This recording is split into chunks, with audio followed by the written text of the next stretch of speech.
There you have it. We got the answer that we've all been questioning this entire time in episode 7 of Jellyfish Can't Swim in the Night. Yes, cup sizes. We were all just dying to know what the cup size is.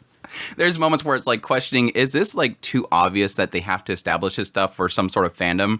Or is it just that maybe possibly girls talk about that all the time in Japan? I don't know. But anyways, yes, we also established that Kiwi is pretty stacked. She's hiding it, but she's pretty stacked. Kano has confirmed that she's bigger than this lady that is now an F size.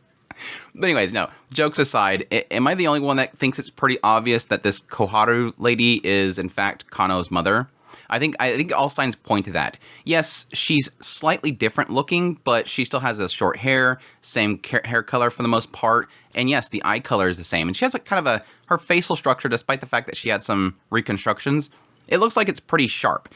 But yeah, I'm kind of leaning towards that, which just kind of turns us into two different things.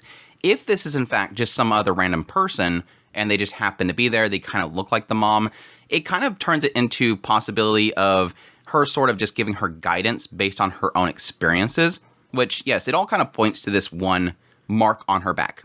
I don't think it's a burn mark. It looks like she possibly had a tattoo, and that tattoo was removed. It looks too much like a flower. It doesn't look like just a random burn mark. So it kind of makes me believe that this person has been through something. So if it's not her mother, I'm thinking possibly maybe she was in the Yakuza or something like that. She was in some sort of bad, rough group, and she got out of it. She got this reconstruction, and now she's moving on with her life. And that gives Kano sort of a little bit of a insight into the future. And the idea that she's asking about her future, what she should do. I like how they kind of parallel it with the whole riding the bike thing. But it's really her kind of saying, you know, keep looking forward. It's going to be scary, but at least you don't fail. Like, you're going to fail if you don't do it kind of thing. And I think her showing that she has been through some rough points does inspire Kano in a bit. The other side of it could be, yes, at that point, Kano sees her back and goes, mother had a tattoo just like that. Or, again, a burn mark. So that's obvious my mother. She tried to cover herself. She tried to hide who she was, but she can't hide that mark. That's my mom. And so my mom is giving this little insight into me. And it seems like Kano, if that's the case, is keeping it a secret. Because what I was thinking about the entire episode is that she keeps running into her, but Kano kept kind of sidestepping it. She'd run into Kiwi and say, oh, what are you eating there? You bite over here? I thought that they were going to show us at some point that she did see that mom was there and went, okay, act like you don't know it's her. Act like you don't know it's her, and then, you know, just brush it off. Hey, Kiwi, what's going on? You going to bite over here? But when it eventually got to the point where they're all talking to each other, I'm like, okay, maybe she doesn't recognize her because, and then when she confirms it, I've had all this done. This is all fake. These are bigger. All that kind of, I paid 1,000,000 yen into this thing. All that stuff was in kind of pointing me to the direction of, okay, maybe she doesn't recognize her because she changed her appearance so much. But again, it all comes down to that mark on her back, which again, it could either be the idea that she finally recognized her, or she says, okay, this lady's been through a lot of crazy stuff, and it's not my mom.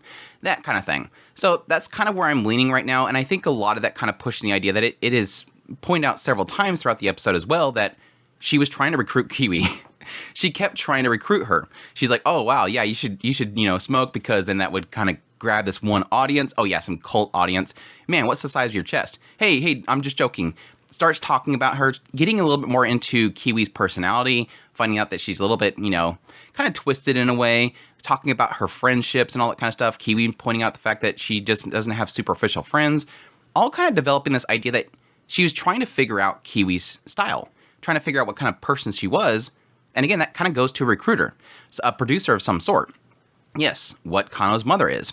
So again, that kind of connects it there. And even towards the later part, having that moment where she's like, exchange contact information. Typically, people ask me for my contact information, so it seemed a little weird. She was extremely invested in trying to figure out who Kiwi was.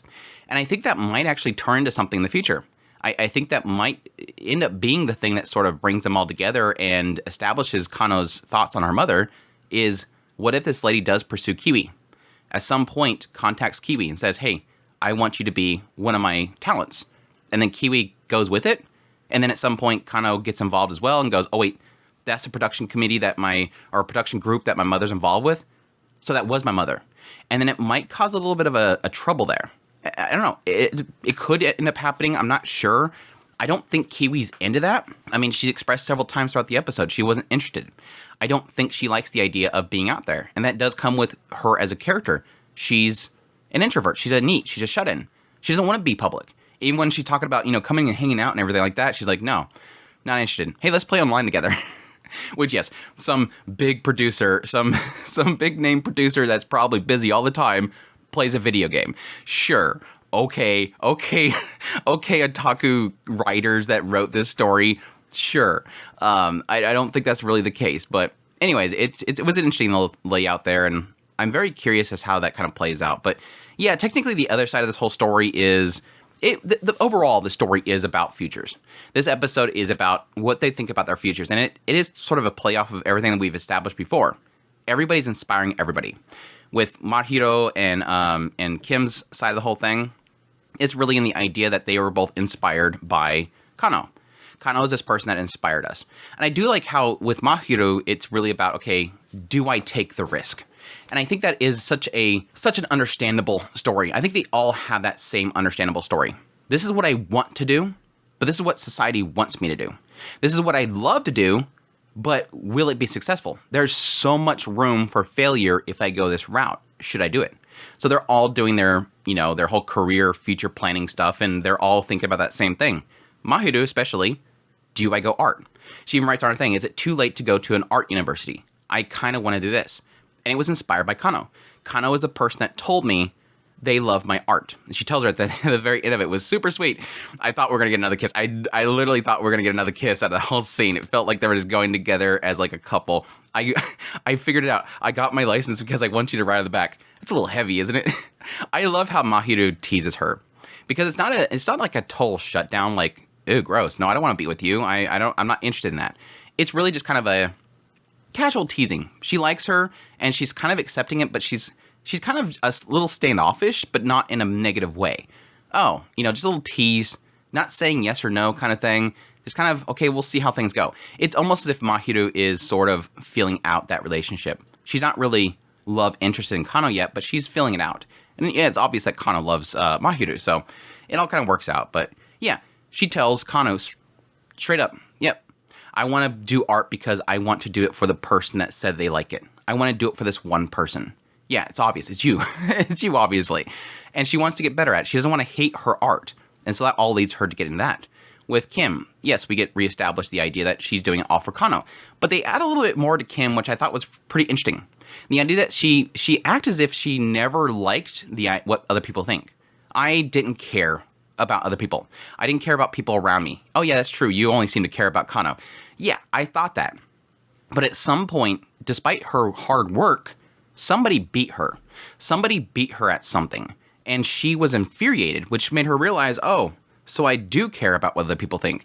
And I think what that sort of, it was a little bit vague, but I think what they're kind of turning that into is the idea that despite the fact that she thought that she didn't care about other people, she suddenly did, and that helped her with her piano.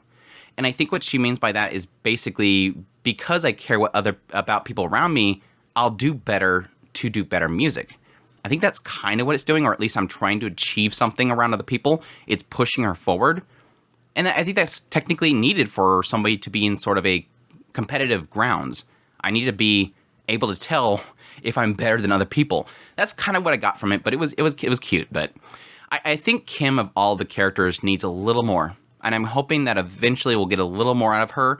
But currently it's just been mostly around her being bullied, falling for Kano as Tachibana, getting into that, and then now supporting Tachibana, or Kano now, and doing music for her. I hope they do a little more with her. But yeah, most of the episode was really around, I think, Kiwi of most. And I think that was really around the idea that it kind of shows how she is, yes, thinking about her future, and it's to be a teacher, which, yes, I admit, at first I was kind of surprised by that. I was like, okay, that's what Kiwi wants to be? That you would think it would be like, who wants to get into video editing, wants to get into production of some sort, or maybe even just a talent agency to be able to help other people. Because I think that's where she would really fit in. And the idea that she would be able to see talented people and give them the leg up to do something despite the fact that they're kind of stuck. And she could be focused more into online personalities and stuff like that. She'd be perfect for that because she'd be able to speak to those people and help them through things. Essentially do exactly what she does. But no, it's a school teacher. And I immediately said, yeah, that makes perfect sense. She was told, you're not normal, when she was a kid. And she didn't know what to say at the time. I like that realization of, I wish I, at the time, knew to say, that's a rule you guys made. You adults made that rule. this isn't normal to like this anymore. That's the rule you make. And I like that. That's something as an otaku, something as somebody that's into anime and stuff like that. That's something I've dealt with in my entire life. People constantly saying, oh, you like that stuff? Oh, why would you like that? That's cartoons, or that's this, it's tentacle stuff.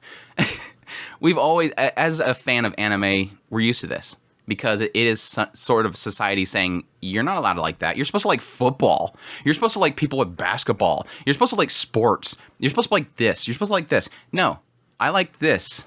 And I don't care what you think. That's the rules you made. This is what I enjoy. Who cares what you enjoy and what you think is normal? Let's flip this around. You like basketball? Running around with a ball all day? You like watching a bunch of grown adults run around with a ball in their hand? Do you like what? It's normal to like entertainment, videos, storytelling. You guys are crazy.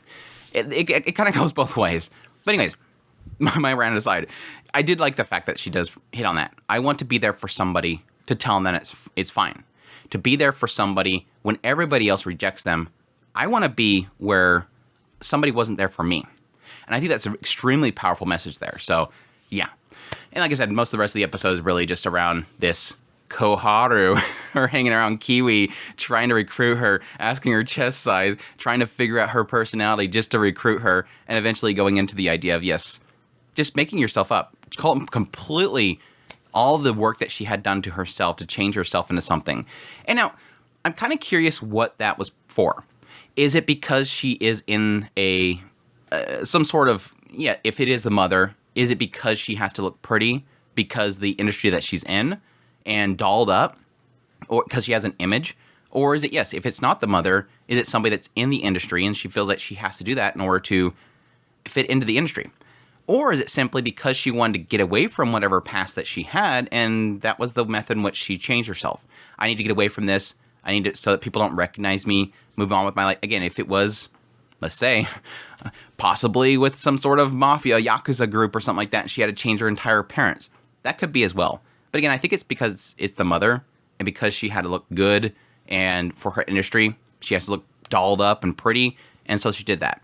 Which does make me kind of wonder why Kano wouldn't recognize her anyways. Because I think no matter what you do, there's still going to be that, you're still going to know. There's something about the demeanor, the way they talk, something is going to look the same. It's just a very hard thing to think that somebody can change their appearance that much. And it being so recent too, again, that depends on how long it's been since she departed from her mother, how many years it's been that she's been able to move forward. I don't think it's been that long of a time frame, just because it seems like Tachibana's previous group, or Kano's previous group, is now getting in again. And I don't think that gap since the incident happened is that big. But who knows? It could be a completely different person. But yeah, the rest of the episode is really around Kano and her trying to figure herself out, which I thought was a pretty solid little story. It's just really kind of, she's the only one.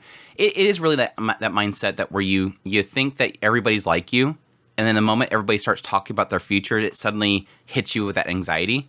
Kano right there, sitting there as everybody's talking about their futures, she's being filled with anxiety. Here, Kiwi, she's got it figured out. Holy crap, she's got it figured out. Because, yes, she's got this alternate way that she has to do it because she's not been in school. So she had to figure it out. And so, yeah, Kano is seeing this and going, oh, crap, I haven't figured anything out. Wait, you? Oh, you're going to art university? Oh, you? Yeah, you're going to another university too. Suddenly, Kano's the only one. She's the oddball out. I just want to get my 100,000 followers. She's stuck in, the high school days. She's stuck in her teenage years, not thinking about the future, which you have to eventually get to.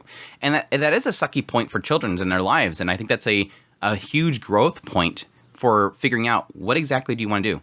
It's a huge commitment. And I think it's sad that most people believe that whatever you choose at that point is what you have to do. No matter what you choose, you have to choose a thing that you will be in forever, which does make sense for a lot of cases with going to universities. You have to choose your path because you have to spend a lot of money or going through a lot of courses. You want to make sure that when you get to the other side of that, it's what you want to do. And it's a hard thing for a teenager to figure out. It's sort of the broken thing about education, is that we're essentially telling kids that haven't even figured out their life yet what they're going to do with their life. They're at the point where they're still having fun, they're enjoying themselves, they're hanging out with their friends, and now suddenly somebody throws upon them, what will you do for the next, let's say, 80 years of your life? What? I have to decide that now? It is the broken aspect of our education system, and that we have to choose that then, get to a university, And yes, for a lot of locations, spend a gob of money just to figure out that either that industry is now gone, or they don't need people anymore, or, oh, actually, I don't like this. And now you've got this massive debt, or you wasted 4 years or plus of your life, and now it's not the thing that you want to do. So to have these kids, at least Kiwi, figuring that out so quickly is a bold thing. And that's mostly through passion. Most of these characters are choosing their path based on people inspiring them or their passions. And that's a good thing. But again, is it something that they want to do for the rest of their life is the question mark. And I think Kano is sort of in a space where she's like, but I still want to focus on this thing. But do I need to focus on that? Do I really need to do what everybody else does? And it's funny because it kind of coincides with Kiwi because she's figuring out what is not normal or what is normal. And here over here, Kano is just doing whatever she wants to do, which might be seen as not normal. And it's a sad thing. I think with Kano's story, it is really about that anxiety. But is this what I should be doing? Should I be focusing on maturing and growing up and getting a career? Or do I just want to keep doing the thing that I'm inspired to do? All cool stuff, though. I can't believe I talked this long for this episode. I just thought I was going to rant about the mother and then move on with my video. But yeah, it turned out to be a really solid episode that I was really kind of interested in. And it is kind of interesting to see the mother show up, like I said, if it is her, and decide to follow Kano and look into Kano. And I think it shows that she does care for Kano, because if it is the mother, I don't see her randomly just showing up by coincidence and bumping into, Kano or Tachibana, whatever, which shows that she does care for her and she's looking into her, and by proxy through this disguise, or not disguise, but this change in herself that she's not recognizing, she's able to give her daughter some advice. Keep looking forward, even if it's scary, but suddenly finding yourself in an unknown place with no way to turn back is scarier. And again, I think it could be playing into the idea of it being a tattoo with some sort of bad organization, but I don't think that's the case. Anyhow, yes, episode 7 of Jellyfish Can't Swim in the Night. That's my thoughts on it. Hope you guys enjoyed this video. As always, if you did, make sure that like button down below, comment. Let me know thought of the episode. Let me know. Do you think it's a mom? Do you think I'm off base? Do you think it's too obvious and I didn't call anything out? Let me know.